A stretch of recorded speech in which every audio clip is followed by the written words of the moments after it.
Hello friends, very good morning. So UPS Infinity Mali extend chesam till month end 40,000 ki you can still join by paying 5,000 each. So September 1st it will be revised again. The fees could go up to 50,000 or the installments can go down. So anything can happen. So 31st August varaku you still have time. 40,000 ke join ayye avakasam undi. And this is my phone number. If you have any doubt you can call me up. మొహమాట పడాల్సిన పని లేదు, నాకు call చేయండి, doubts అన్ని clear చేసుకోండి, తర్వాతే join అవ్వండి. Right. So it's a prelims cum mains course, also includes interview preparation, something that comes with lifetime validity, something that also has online tests on the app, something that gives you live and recorded classes both. Live classes to part recorded sessions kuda vastayi with lifetime validity. Something that also includes groups preparation. APPSC and TSPSC group 1 preparation kuda indulo include avutundi. So that is the beauty of UPSC Infinity. Right? It also gives you CSAT preparation along with this. యూపీఎస్సీకి subject wise courses కూడా offer చేస్తున్నాం. So polity, economy, history, geography, international relations, ethics, integrity, current affairs, వీటిలో ఏ course అయినా join అవ్వచ్చు. 7,000 రూపీస్కి life time validity వస్తుంది. Again all these courses are prelims combines. So ఇందులో ఏ కోర్స్ జాయిన్ అయినా సరే మీకు ఆన్సర్ రైటింగ్ ప్రాక్టీస్ కూడా ఉంటుంది, మెయిన్స్ ఆన్సర్ రైటింగ్ ప్రాక్టీస్ కూడా ఉంటుంది. All of them come with life time validity and you get complimentary access to online test on the app. Daily పెడుతున్న ఆన్లైన్ టెస్ట్ అన్నిటి కూడా కాంప్లిమెంటరీ యాక్సెస్ కూడా వస్తుంది. Public administration optional is coming up very soon. 20,000 rupees కి offer చేస్తున్నాను. 4 installments లో 4 into 5,000 చొప్పున మీరు పే చేయొచ్చు. సో సెప్టెంబర్ 1st ఇది బిగిన్ అవుతుంది. బ్యాంక్ అండ్ ఎస్ఎస్సి ఇన్ఫినిటీ 6,000 కి డెడ్ చీప్ ప్రైస్ తో రన్ చేస్తున్నాం as of today. 25th August వరకు this fee is valid. 26th August నుంచి the fee is getting revise to 8,000 rupees. 26th August నుంచి 8,000 rupees కి revise అవుతుంది. And this is my phone number, you can call me up. And even this course is lifetime validity. ఒకవేళ CET కి pattern మార్చినా సరే that is also included in this. Government announce చేసింది CET వస్తుందని. ఒకవేళ మీరు ఒక లాంగ్ టర్మ్ నాతో స్టే చేస్తే, if CET is announced, new pattern is announced, even that new pattern is also included in this. You don't need to pay anything extra for this. Learn English through the Hindu paper. Hindu editorial analysis ద్వారా vocabulary, grammar నేర్చుకుంటూ మనం bank and SSC CGL ఎలా ఎదుర్కోవాలి అనే course ఇది. ఇందులో beautiful thing ఏంటంటే ప్రతిరోజు ఎడిటోరియల్ అనాలిసిస్ తో పాటు కాంపిటేటివ్ మాక్ పేపర్ అనాలిసిస్ కూడా ఉంటుంది. బ్యాంక్ ఎగ్జామ్ కానీ సీజీఎల్ది కానీ ఒక మాక్ అనాలిసిస్ కూడా జరుగుతుంది. మీకు అవసరమైన బేసిక్ క్లాసెస్ అన్ని కూడా వీడియోస్ రూపంలో ఇవ్వబడతాయి. అండ్ లైవ్ క్లాసెస్ లో వాటి యొక్క డౌట్స్ డిస్కస్ చేస్తాను. There is a mock analysis, there is also editorial analysis, రెండు కంబైన్ చేసి రన్ చేస్తున్న కోర్స్ ఇది. 2,000 కి ప్రస్తుతం ఆఫర్ చేస్తున్నాం. 26th August నుంచి ఇది 3,000 గా మారిపోతుంది. So if you want to join before 25th August, on or before 25th August, you will get it at 2,000 rupees. So today's editorial, rather easy one. I think మీ అందరికీ relevant కాబట్టి ఇదే editorial చెప్తున్నాను, although it is easy. Less taxing. A standardized recruitment test is an advance, but more jobs are needed. So దీని అర్థం ఏంటి? ఇప్పుడు NRA create చేసి, national recruitment agency create చేసి, దాని ద్వారా ఒక సింగిల్ టెస్ట్ కండక్ట్ చేద్దాం, CET కామన్ ఎంట్రన్స్ టెస్ట్ కింద కండక్ట్ చేద్దామని గవర్నమెంట్ ఒక రిఫార్మ్ మెజర్ ని అప్రూవ్ చేసింది క్యాబినెట్. సో దానికి సంబంధించిన ఎడిటోరియల్ ఇది. సో ఇట్ సేస్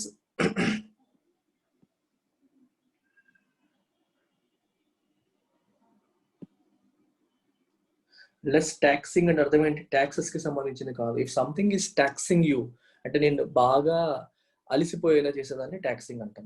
మన ఎనర్జీని సక్ చేసేదాన్ని ట్యాక్సింగ్ అంటాం. లెస్ ట్యాక్సింగ్ అంటే ఎందుకు ఈ పదం వాడారంటే, ఇప్పుడు రైల్వేకి ఒక జాబ్ కి, దీనికి ఒక జాబ్, దానికి ఒక జాబ్, ఒక్కొక్కదానికి ఒక్కొక్క సెంటర్కి వెళ్లాల్సి వస్తుంది. అది మనకి physically exhausting and financially exhausting, అంటే మనల్ని సక్ చేస్తుంది మన ఎనర్జీని. అందుకని చెప్పే ఇట్లా రాశారు. లెస్ ట్యాక్సింగ్ అంటే ఒకే టెస్ట్ పెట్టారనుకోండి, మన ఎనర్జీ సేవ్ అవుతుంది, మన మనీ సేవ్ అవుతుంది అనే సెన్స్ లో ఈ పదం వాడారు. A standardised recruitment test is an advance, but more jobs are needed. Okay, అన్నింటికి స్టాండర్డైజ్ చేసిన ఒక రిక్రూట్మెంట్ టెస్ట్ ఇవ్వడం అనేది మంచిదే, but it is only an advance. ఇంకా చాలా చేయాలి. ఏం చేయాలి? More jobs are needed. Unemployment పెరిగిపోతున్న దేశంలో ఎక్కువ జాబ్స్ కి నోటిఫికేషన్స్ రావాలి, అది అన్ఎంప్లాయిడ్ పీపుల్ కి హెల్ప్ చేస్తుంది అనేది సెంటెన్స్ సారాంశం. The Union Cabinet's decision to create a national recruitment agency to conduct a screening examination for non-gazetted jobs, eliminating the need for candidates to take separate examinations of the Railway Recruitment Board, Staff Selection Commission, and Institute of Banking Personnel Selection is a welcome administrative reform measure.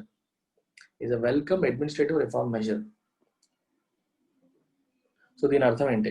Union cabinet ఒక decision తీసుకుంది. ఏంటా decision? To create a national recruitment agency. National recruitment ఏజెన్సీని create చేయాలనే నిర్ణయం తీసుకుంది. ఎందుకు ఈ agency? To conduct screening examination for non gazetted post. Non gazetted పోస్టులకి స్క్రీనింగ్ ఎగ్జామినేషన్ కండక్ట్ చేయడం కోసం. Eliminating the need for candidates to take separate examinations. As of today, candidates are taking separate examinations. దేనికి? Railway recruitment బోర్డుకి వేరేగా, staff selection కమిటీకి వేరేగా, commission కి వేరేగా, IBPS కి వేరేగా తీసుకుంటున్నారు యాజ్ ఆఫ్ టుడే. వీటన్నిటికీ కలిపి ఒక సింగిల్ టెస్ట్ కండక్ట్ చేసేలాగా ఒక డెసిషన్ అనేది తీసుకుంది. ఆ కండక్ట్ చేసే బాధ్యత నేషనల్ రిక్రూట్మెంట్ ఏజెన్సీ అనే సంస్థను క్రియేట్ చేసి వాళ్ళకి అప్పచెప్తున్నారు. అండ్ ఈ డెసిషన్ అనేది welcome administrative reform measure. Welcome అంటే ఆహ్వానించదగ్గది, అడ్మినిస్ట్రేటివ్ రిఫార్మ్ అడ్మినిస్ట్రేషన్ లో వచ్చిన ఒక సంస్కరణ. రిఫార్మ్ అంటే సంస్కరణలు, మార్పులు. Something that is changed for good. మంచి కోసం చేసే మార్పులు సంస్కరణ అంటాం. మెజర్ అంటే చర్య, యాక్షన్ అని అంటాం.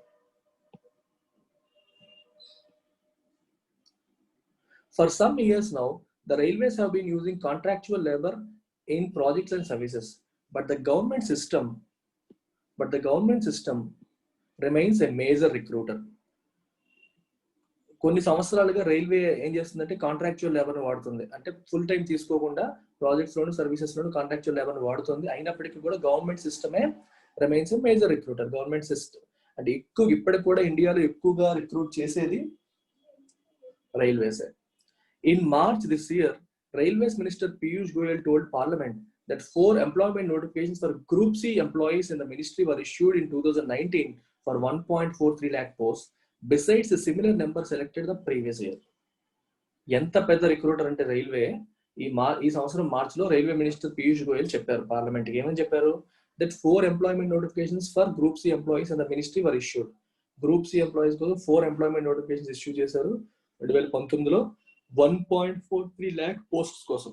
Besides, in addition to a similar number selected the previous year.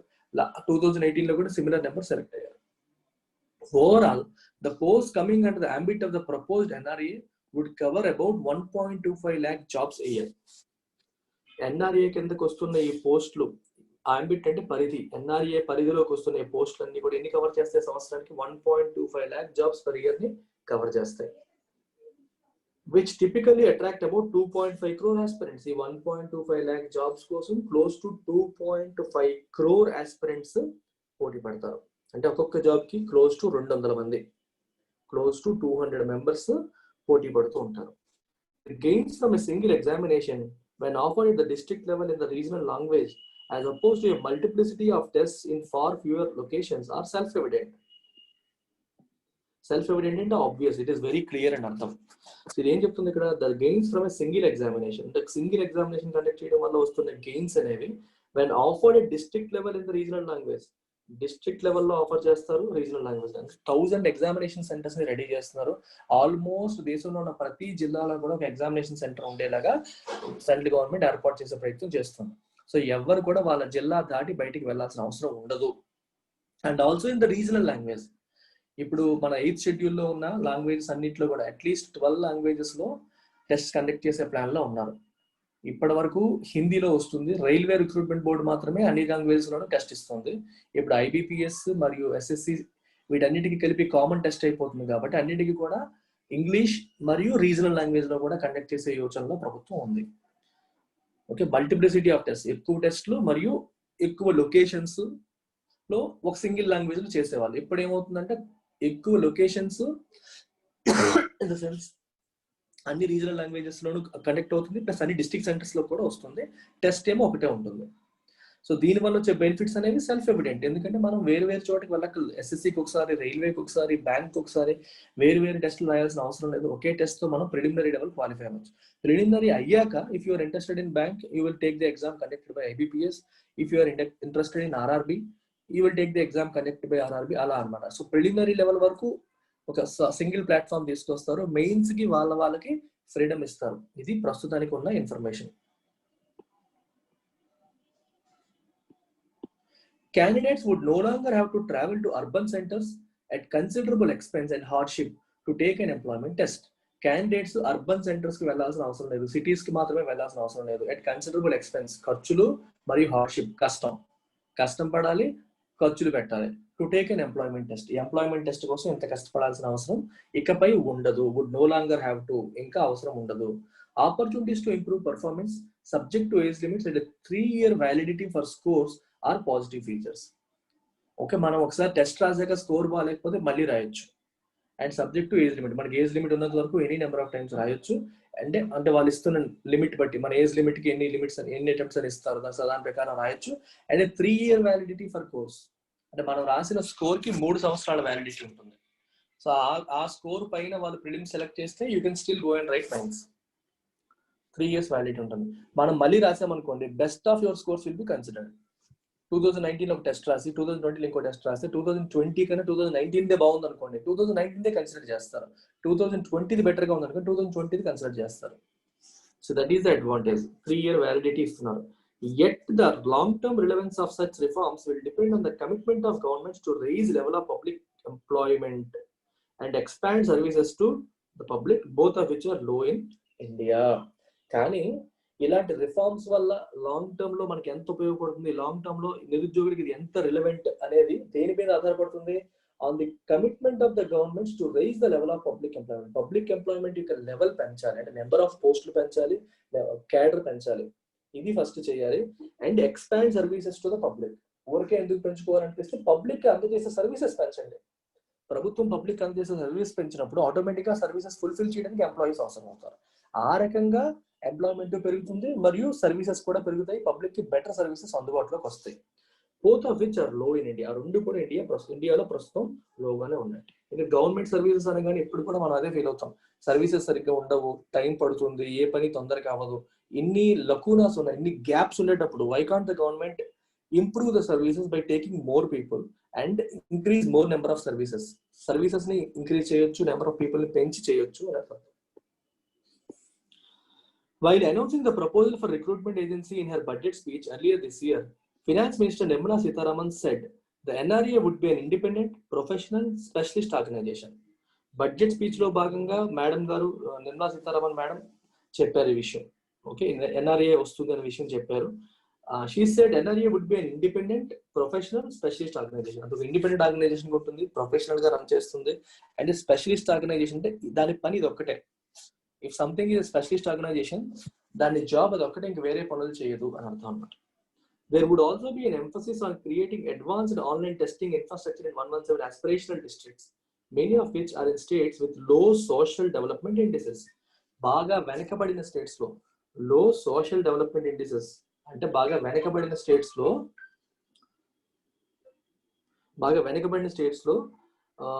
Advanced online testing infrastructure build చేయడానికి కూడా ఎంఫసిస్ అంటే దానిపైన స్ట్రెస్ చేస్తున్నారు.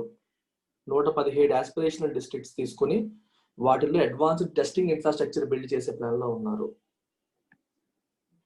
These are laudable objective. Laudable అంటే పొగడదగిన, ప్రశంసించదగ్గ అని అర్థం.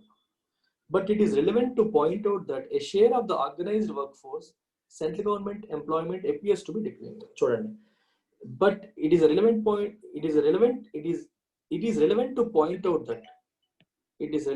Point out that as a share of the organized workforce, central government employment appears to be declining. Organized workforce లో సెంట్రల్ గవర్నమెంట్ యొక్క ఎంప్లాయ్మెంట్ అనేది తగ్గిపోతూ ఉంది. ఓవరాల్ వర్క్ ఫోర్స్ లో సెంట్రల్ గవర్నమెంట్ యొక్క ఎంప్లాయీస్ యొక్క షేర్ అనేది బాగా తగ్గిపోతుంది. న్యూ పోస్టుల శాంక్షన్ పీరియాడికల్లీ, పోస్టులు శాంక్షన్ అవుతున్నాయి ఎప్పుడప్పుడు, but a large number of vacancies remain unfilled. చాలా వేకెన్సీస్ అనేవి అలాగే ఉండిపోతున్నాయి, దే రిమైన్ అన్ఫిల్డ్, ఫిల్ అవ్వట్లా. With growing emphasis on transferring core railway services to the private sector, there may be fewer government jobs on offer in the future. Core railway services ని private sector కి transfer చేసే emphasis జరుగుతుంది, దాని మీద stress చేస్తున్నారు. చాలా వరకు railways ని ప్రైవేట్ కి ఇస్తే కొంచెం సర్వీసెస్ ఇంప్రూవ్ అవుతాయనే ఉద్దేశంతో ఉన్నారు. సో దీనివల్ల ఏమవుతుంది, there may be fewer government jobs on offer in the future. Government jobs ఇంకా తగ్గిపోయే అవకాశం ఉంటుంది. రైల్వేస్ మేజర్ రిక్రూటర్, రైల్వేస్ లో ఉన్న గవర్నమెంట్ జాబ్స్ ప్రైవేటైజ్ చేసేస్తే, ప్రైవేట్ సెక్టర్ కి ఇచ్చేస్తే జాబ్స్ ఇంకా తగ్గిపోతాయి. Moreover, jobs under the center predominantly in the railways and defense sectors constitute around 14% of public employment. ఇప్పుడు రైల్వేస్ చేతిలో ఉన్న jobs, especially railways and defence sector చేతిలో ఉన్న జాబ్స్ అనేవి ఓవరాల్ పబ్లిక్ ఎంప్లాయ్మెంట్ లో 14% ఉన్నాయి. With the rest following in the purview of states, మిగిలినవన్నీ కూడా స్టేట్ గవర్నమెంట్ చేతిలో ఉన్నాయి. స్టేట్ గవర్నమెంట్ చేతిలో ఎక్కువగా ఉన్నాయి అని అంటున్నారు. Reform must therefore have a wider reach to achieve scale. అందుకని రిఫార్మ్స్ అనేవి ఒక సెంట్రల్ గవర్నమెంట్ ఎంప్లాయీస్ కి కాదు, ఎంప్లాయ్మెంట్ కి కాదు, జాబ్స్ కే కాదు, స్టేట్ గవర్నమెంట్స్ కూడా తీసుకొస్తే వైడర్ రీచ్ ఉంటే ఎక్కువ మందికి హెల్ప్ జరుగుతుంది, స్కేల్ అచీవ్ చేయడం జరుగుతుంది అని చెప్పి అంటున్నారు. Recruitment must be marked by well defined procedures, wide publicity and open competition besides virtual elimination of discretion. Very important point. Discretion అంటే అర్థం ఏంటంటే మనకి నచ్చినట్టుగా చేసే అవకాశం ఉండడం, the freedom to decide what you want. ఇప్పుడు రిక్రూట్మెంట్ ఏజెన్సీలో ఉన్న వాళ్ళు కానీ, హై లెవెల్ అఫీషియల్స్ కానీ వాళ్ళకి నచ్చిన వాళ్ళని సెలెక్ట్ చేసుకునే అవకాశం ఉందనుకోండి, దాని ట్రాన్స్పరెన్సీ ఎక్కడ ఉంటుంది? పేద విద్యార్థికి అన్యాయం జరుగుతుంది, మెరిట్ స్టూడెంట్కి అన్యాయం జరుగుతుంది. అందుకే డిస్క్రిషన్ అనేది ఉండకూడదు. ఓపెన్ కాంపిటీషన్ ఉండాలి, ఎలిమినేషన్ ఆఫ్ డిస్క్రిషన్ ఉండాలి. అంటే ఏ ఒక్కరి చేతిలో కూడా వాళ్ళు కావాల్సిన వ్యక్తిని జాబ్ ఇచ్చే అవకాశం ఉండకూడదు. So virtual elimination of discretion ఉండాలి, పబ్లిసిటీ ఎక్కువ మందికి తెలియజెప్పాలి, ఓపెన్ కాంపిటీషన్ ని ఎంకరేజ్ చేయాలి, వెల్ డిఫైన్డ్ ప్రొసీజర్స్ ఉండాలి ఈ రిక్రూట్మెంట్ లో. As a preliminary screening test, the NRA can potentially cut delays. NRA conduct చేసే టెస్ట్ ప్రిలిమినరీ టెస్ట్, మూడింటికి కూడా ప్రిలిమినరీ టెస్ట్ వీళ్ళు కండక్ట్ చేస్తారు, సిఈటి.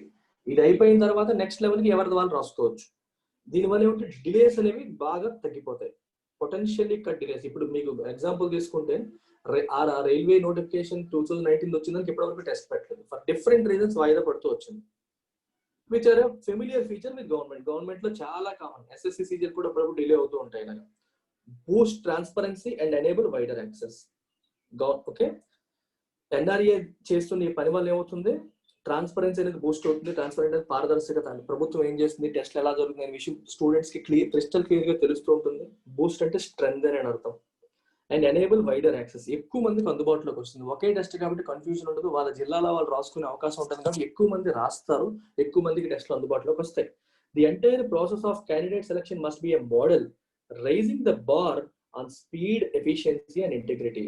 ఈ క్యాండిడేట్ సెలక్షన్ అనేది ఒక మోడల్ లాగా నెక్స్ట్ తరాలకి ఒక ఆదర్శం అయ్యేలాగా ఉండాలి. Raising the bar on speed, efficiency and integrity.